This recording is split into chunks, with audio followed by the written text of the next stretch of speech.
Salut et bienvenue dans Architecture.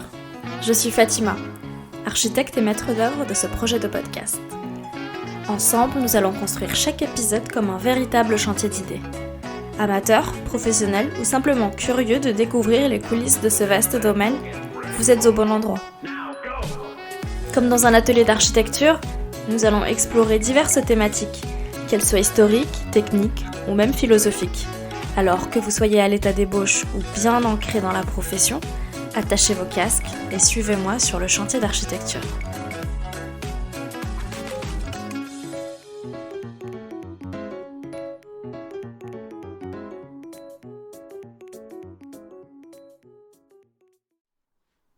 Aujourd'hui, nous allons explorer une question essentielle pour comprendre le langage de l'architecture.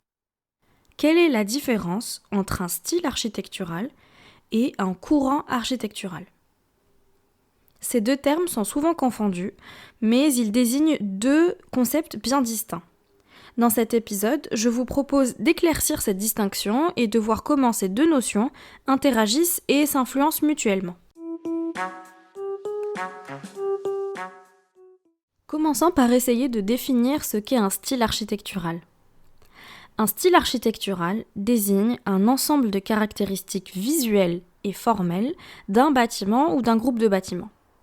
Il peut par exemple s'agir des matériaux utilisés, comme la brique, le béton, l'acier, le verre. Ça peut également être les formes et volumes, la symétrie, la hauteur, l'organisation des espaces. Et ça peut également être l'ornement et les motifs décoratifs. Les rosaces, les arabesques, les figures géométriques, la calligraphie, etc. On en déduit que le style est avant tout une question d'apparence et de traitement esthétique. Il est bien souvent lié à une période ou à un lieu spécifique et peut être réinterprété au fil du temps. Pour illustrer ces propos, citons quelques exemples. Le gothique. C'est un style caractéristique de l'architecture du Moyen-Âge en Europe qui s'est développé entre le XIe et le XIVe siècle en succédant au style roman. C'est une architecture qui est caractérisée par des bâtiments élancés et ce qui a permis aux bâtisseurs de l'époque de construire donc plus haut que pendant la période romane, c'est l'invention finalement d'un élément architectural qu'on appelle l'arc en ogive ou la voûte en ogive, qui est finalement un arc qui prend la forme d'un obus et donc il leur a permis de construire plus haut et qui leur a également permis de faire plus d'ouverture au niveau des parois verticales, donc d'avoir un peu plus de lumière à l'intérieur des églises et des cathédrales. Et cette lumière a été donc sublimée par l'usage des vitraux en couleur, qui sont également caractéristiques de l'architecture gothique, du style gothique. On retrouve également dans le langage architectural de ce style un ensemble donc d'éléments sur les façades tels que les rosaces, les gargouilles, etc. Et l'un des bâtiments de style gothique les plus emblématiques, et peut-être celui auquel on pense immédiatement quand on évoque ce style-là, c'est la cathédrale Notre-Dame de Paris. Plus tard, le style baroque s'est développé entre le XVIe et le XVIIIe siècle en Europe et un peu partout dans le monde. Et il est caractérisé par une ornementation opulente et extravagante.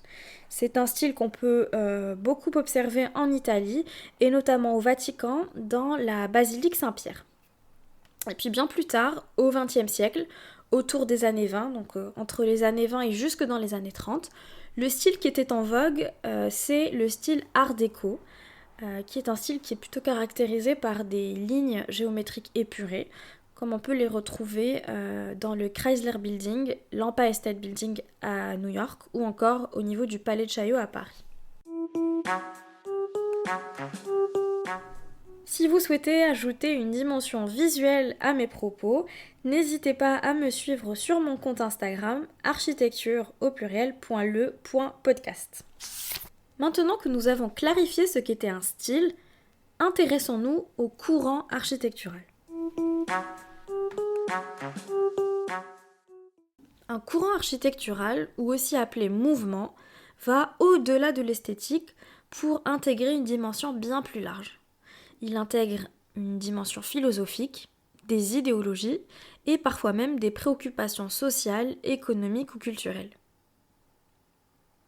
Contrairement au style, un courant architectural cherche souvent à réinventer ou reformuler les bases de l'architecture en réaction aux défis de son époque.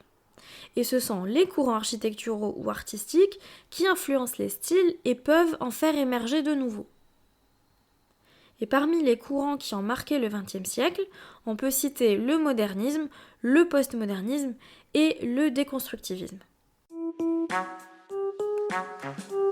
Le modernisme est né au début du XXe siècle dans un contexte de reconstruction après la Première Guerre mondiale.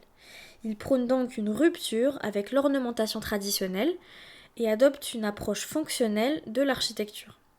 Cette rupture avec l'ornementation est justifiée par la nécessité de devoir construire vite pour donc reconstruire l'Europe et reloger des dizaines de milliers de populations qui ont vu leurs habitations démolies après la guerre.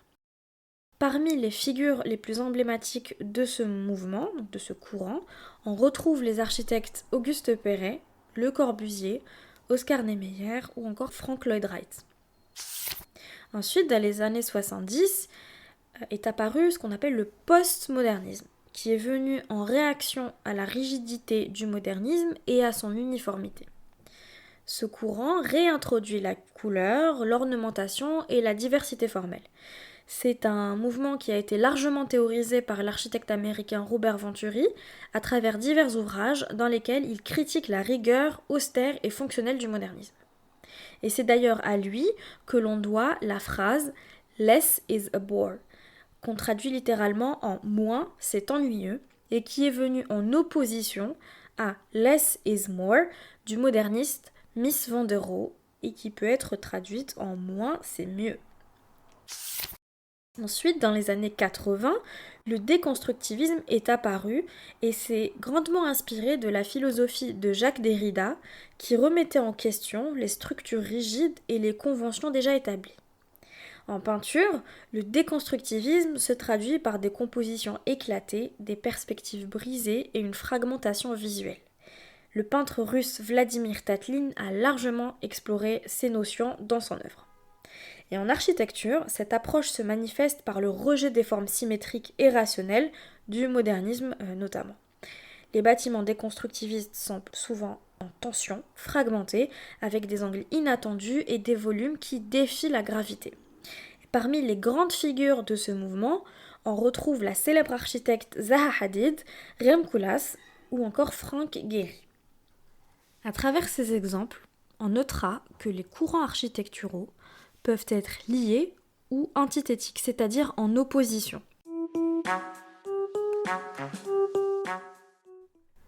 Alors, pour résumer, retenons que le style architectural se concentre sur les caractéristiques visuelles et les choix esthétiques d'une période, alors que le courant architectural s'intéresse aux idées et aux principes théoriques qui influencent la manière de concevoir l'architecture. Et un courant engendrera un ou plusieurs styles. Par exemple, le mouvement moderne a donné naissance à plusieurs styles distincts partageant les mêmes principes de base, c'est-à-dire le fonctionnalisme, le rejet de l'ornementation et l'utilisation de matériaux industriels. Mais chacun de ces styles a été interprété différemment selon les architectes et les contextes. Par exemple, on a le style international avec la Villa Savoie comme édifice de référence ou le pavillon de Barcelone. Et nous devons le premier édifice à l'architecte Le Corbusier en 1928 et le second à Mies van der Rohe en 1929. On a également le style organique comme la célèbre maison sur la cascade de Frank Lloyd Wright en 1930 ou encore le style minimaliste avec l'église de la lumière de l'architecte japonais Tadao Ando en 1989.